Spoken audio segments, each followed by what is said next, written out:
그런데 최근 민주당이 7, 80년대에서 민주화 운동을 했던 사람들과 가족들에게 혜택을 주는 이른바 민주화 유공자법을 제정, 이렇게 좀 추진하겠다라고 나서면서 다시 논란이 일고 있는데요. 그러자 여당에서는 오랜만에 이 사람까지 등장을 시켰습니다. 민주당이 운동권 셀프 특혜 법안을 또다시 들고 나왔습니다. 입으로는 민생을 구한다고 하면서 손으로는 특혜 법안 연판장을 돌린 것입니다. 예우와 특혜는 본질적으로 다릅니다. 대선 이후 민주당은 조국 사태를 반성한다고 했습니다. 그런데 이제 보니 그 반성의 실체가 분명합니다. 불법 특혜에 대한 반성이 아니라 아예 특혜를 법으로 만들어 버리자는 것입니다. 민주당에게 경고합니다. 합법적 조국이 되려는 시도를 멈춰 주십시오. 일단 민주화운동 유공자 자녀들에게 여러 특혜를 주는 가산점, 수업료 지원, 대학 입학대, 이 부분을 민주당이 다시 추진하려고 하니까 여당이 반발하는데 조국 전 장관을 소환했어요. 네. 타당한 소환이라고 보십니까? 그러니까 결국 이제 이렇게 추진한 것은 조국 전 장관이 가졌던 특혜 이런 것들을 다시금 어떤 면에서 민주당이 하는 거 아니냐는 이제 의문을 품고 있는 것인데 벌써 이제 이 법안은 세 번째 추진인 것 같습니다. 세 번째 추진 동안 많은 국민들이 비판을 많이 했습니다. 지금도 이미요 민주화 유공자는 있습니다. 한 5천 명 정도 유공자로 지정이 돼서 그분들 같은 경우는 나름대로 어떤 혜택들을 받고 계세요. 예. 자, 거기에 이제 지금 민주화 이 유공자, 특히 유신 반대 운동 6월 항쟁했던 이분들에 대한 유공자로 지정해달라. 지금 이제 이 관련된 분들이 한 9개월째 지금 농성을 하고 있습니다. 예. 이제 그러다 보니까 민주당이 이제 이 기존에 제기됐던 법안들을 다시 추진하는 것인데, 제 생각은 그렇습니다. 민주화 운동을 하셨다가 어떤 정말 피해를 봤다든지 그런 분들에 대해서 국가가 보상해 주는 거 저는 필요하다 봅니다. 네. 그런데 지금 이 민주당이 추진하고 있는 거는 이건 어떤 면에서 보면요. 사실상 이제 자녀들한테 요즘 보면 이게 지금 제 주변에도 보면 민주화 운동을 했던 자녀들 같은 경우에 가산점, 대학교 입학할 때, 그다음에 취업할 때 가산점, 10% 가산점이면요 거의 합격입니다. 그러니까 이런 식의 어떤 것들이 과연 지금 국민들이 생각하기에 공정의 가치에 맞느냐? 예를 들어서 지금 예전에 우리 서해교전 때 했던 우리 연평해전 때 했던 그 부분에 대해서 민주당 정권에서 어떻게 했습니까?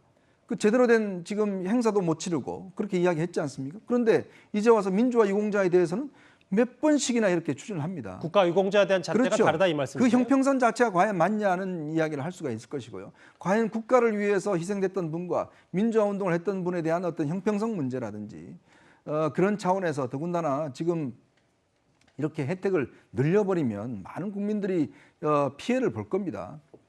왜냐하면 특히 요즘에 젊은이들 같은 경우에 자기 아버지나 부모님 때문에 예를 들어서 이런 혜택을 받는다 그러면 이거 용납하기 힘들 거예요.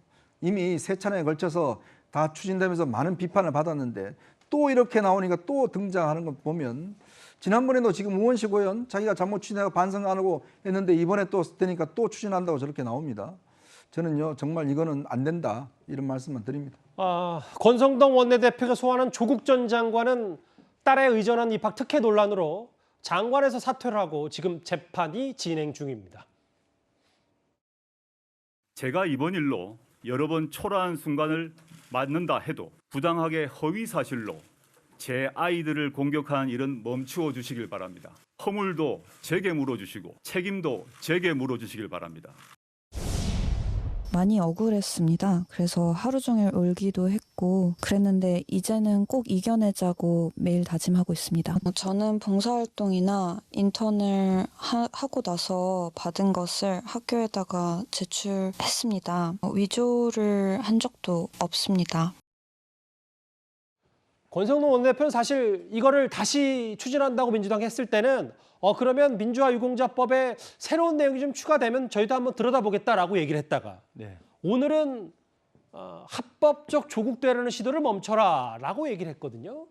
조국을 소환한 것은 조국 전 장관의 이제 자녀 특혜 입학 또는 입학 비리에 관한 이야기잖아요. 예. 근데 이 민주화 유공자법이 지금 논란이 됐던 것들은 아까 나온 것처럼 취업에 대해서 가산점을 준다든지 입학이나 편입 때 가산점을 준다는 것이기 때문에 마치 합법적으로 이제 법률이 보장하는 바에 따라서 운동권 출신의 자녀분들은 입학을 할 때 그걸 법으로 보장해 주니까 합법적 조국이라는 단어를 꺼내 들은 것 같아요. 네. 그래서 상당히 이제 그 부분에 대한 상징적인 의미를 한 것 같은데 저는 이 부분에 대해서는 민주화 유공자분들에 대한 국가적인 예우를 하는 건 지금 맞다고 봅니다. 예. 다만 논란이 계속 됐던 것처럼 젊은이들이 지금 입학과 취업이라는 그 엄청난 사다리와 관문을 넘어가는데 운동권 부모를 뒀다는 이유만으로 그 부분에 가산점을 주는 건 과연 국민들이 납득할 만하냐니 공적인 잣대가 하나 있고요.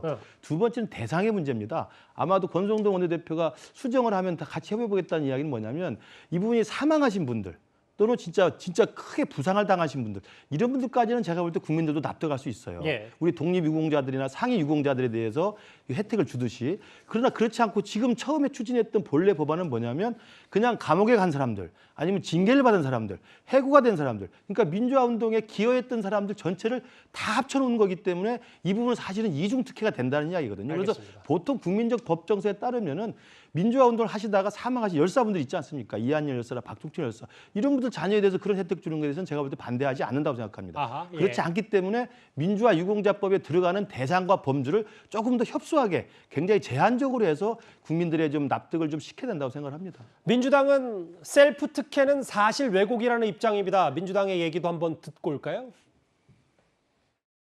민주화운동 했던 사람들에게 다 혜택을 주겠다는 게 아니고 민주화운동 과정에서 희생되신 분들, 목숨을 바치신 분들을 국가유공자로 지정하고 그분들에게 예우를 하자 이런 법안입니다.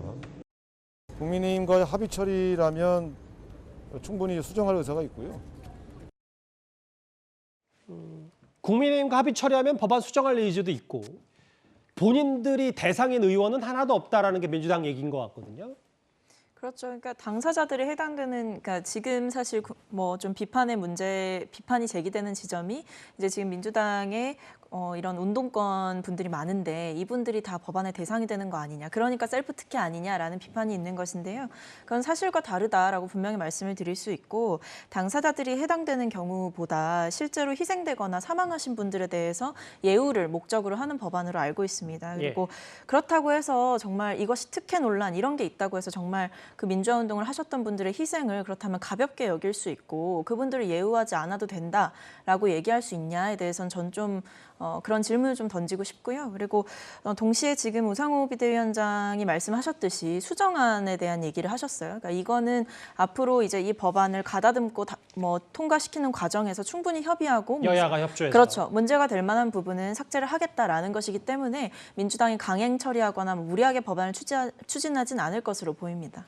이번 주제는 여기까지고요. 앞서 박미연 대변인이 말씀하셨던 논평 가운데 앞서 그 문재인 정부 때 디자이너의 딸, 그러니까 김정수와 친한 디자이너의 딸이 6급 행정용으로 채용됐다. 근데 친인척이라는 표현을 쓰셨는데 친인척은 아니고 친한 사이 이렇게 좀 바로 잡겠습니다.